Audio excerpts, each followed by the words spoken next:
Welcome back, guys. David at Twice Diecast, another episode of news and reviews. Let's get right to it. Got some cool stuff coming out. Check out this Opel Kadett from Tarmac Works. Felix and the gang over there killing it with this really cool car. Now, let's look at a Ferrari. N064, one of the few people that can do Ferraris, has this Liberty Walk F40 looking really rad. Guys, you know that the Hot Wheels convention is in LA in a few weeks. Thanks to Mr. Lamley, we have some previews of some of the convention cars. Check out this Cobra in orange. That is really cool. Maybe lava orange is the color. I don't know. And also this Chevy 454 with the collector's convention info on the tailgate. Really cool stuff. Greenlight rolling out some new stuff. Got a couple new models in this anniversary collection. Series 16, you see some favorites with some recolors as well as some new casting. So a pretty cool set coming out from Greenlight. And if you have not treated yourself to a resin model, this might be one to check out. This is a new Koenigsegg from VM Models. Take a look at that. Find that online. Another RLC preview. How about this Integra Type R? Looking pretty good in all white. Gotta hand it to Brendan and the guys at Hot Wheels for that. How about this classic vehicle? Here's the ultimate chase car, right? The infamous Bronco from Greenlight. If you need more information on why that is a famous vehicle, let me know in the comments. I'll tell you. Keep in mind some of the female collectors that we will be impacting for Diecast Day of Giving. Grab those Barbie Corvettes. Now, let's get to opening some cars. I'll see you on the other side. Okay, guys, this is definitely my favorite part of news and reviews, and I hope if you are new to the channel, and we've had a lot of new subscribers. Thank you, guys. If you're new to the channel, this series is where we talk about stuff coming out in Diecast, and then we do the reviews part and do 3 unboxings of new castings in my collection. First up is a Greenlight that I got from Berwyn's Toys and Trains in a recent trip to Chicago. So this is a 76 Ford Gran Torino. And I had not seen this casting, and certainly not the color. And it really was, it really grabbed me when I was at the store. I know that sounds stupid, and it probably is, but this is a really cool car.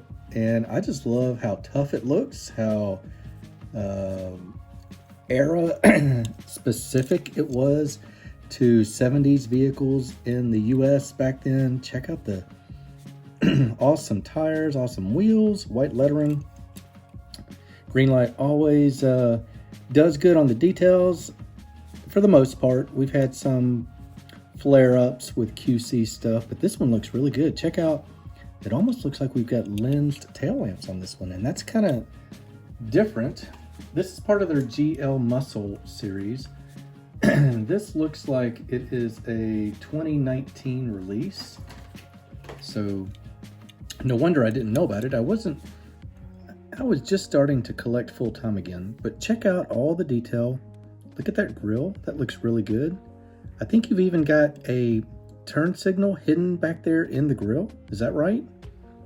You got those bumpers from that period in the US where they had to be rated for a certain mile per hour, 5 miles an hour. There had to be 0 damage on them. I think this is a really well done model by Greenlight. Metal body, metal base on this one. Really cool car. 76 Ford Gran Torino. Watch it go around in pea green glory.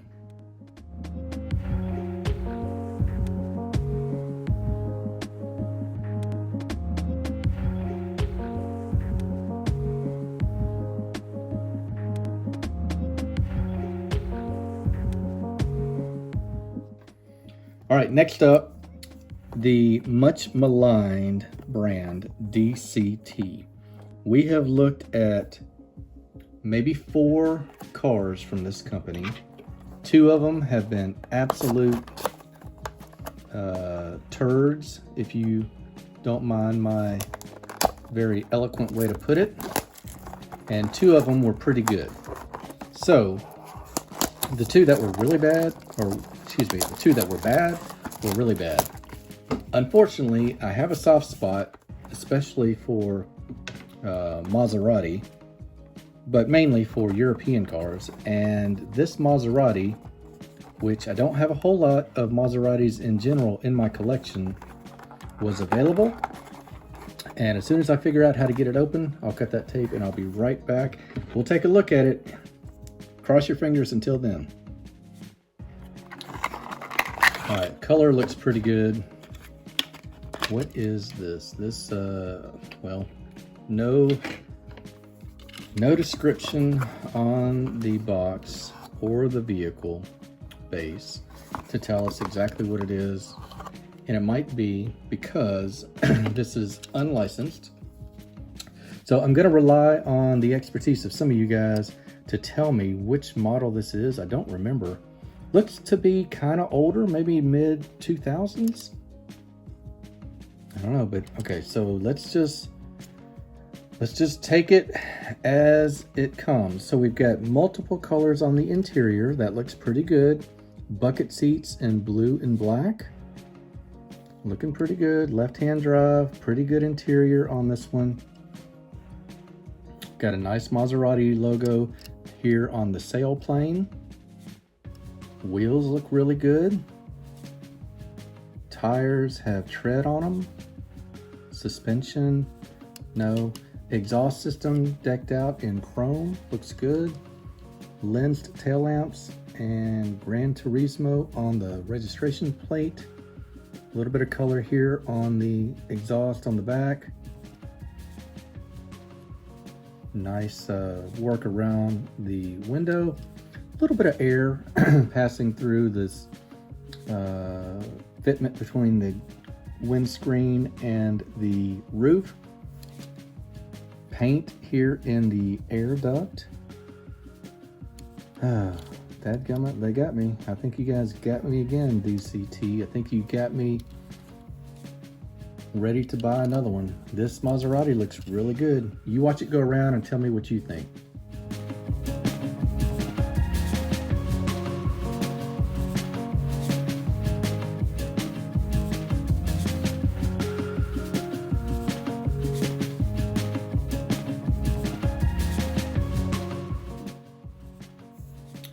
Try and do one American, one European, and one Asian vehicle when I have the stock to provide that.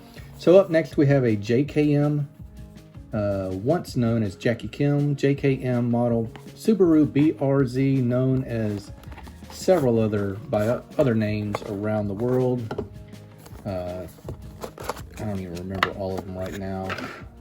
Let's take a look at it. Here is the packaging for, this is an older JKM. Some of the newer ones have a lot less packaging. It's a smaller packaging. And I'm gonna give a shout out to Small Model Collector. I think he might have more influence on that than he might think. Some of these companies have got to be watching his videos, and he's always talking about wasted packaging. Nobody stores their stuff in boxes for the most part. So let's look at a Subaru BRZ. This is going to be true 164. Most of my stuff in my collection is true 164. Here is your box, and let's see, it looks like it is an officially licensed product, or they want you to think it is. Here's your base. You get a metal base, you get tires with tread on them, you get gold rims on this boat. Just gonna be honest, guys, I feel like this car is a little bit longer. This looks like a squatty version of this vehicle. I don't know if that casting looks right. And I'm not the biggest fan of the car in general. Looks like we've got a little bit of paint defect there. Multicolored tail lamps on it, looking pretty cool. BRZ on the license plate. A Subaru tag, which is pretty legible here on the deck lid. Mirrors that are add-ons to the vehicle. Look good, I suppose. Black around the window, looks good. Licensed, lensed headlamps and a clear badge on the hood. So, maybe I'm thinking of another car. This one looks a little off to me. I know this is an older JKM. I don't know if that has anything to do with it. You watch it go around. I appreciate you joining me. This has been David. Another episode of News and Reviews. I hope you will stick around and watch me open more in the future and get updates on what is coming out in Diecast. Take care, everybody.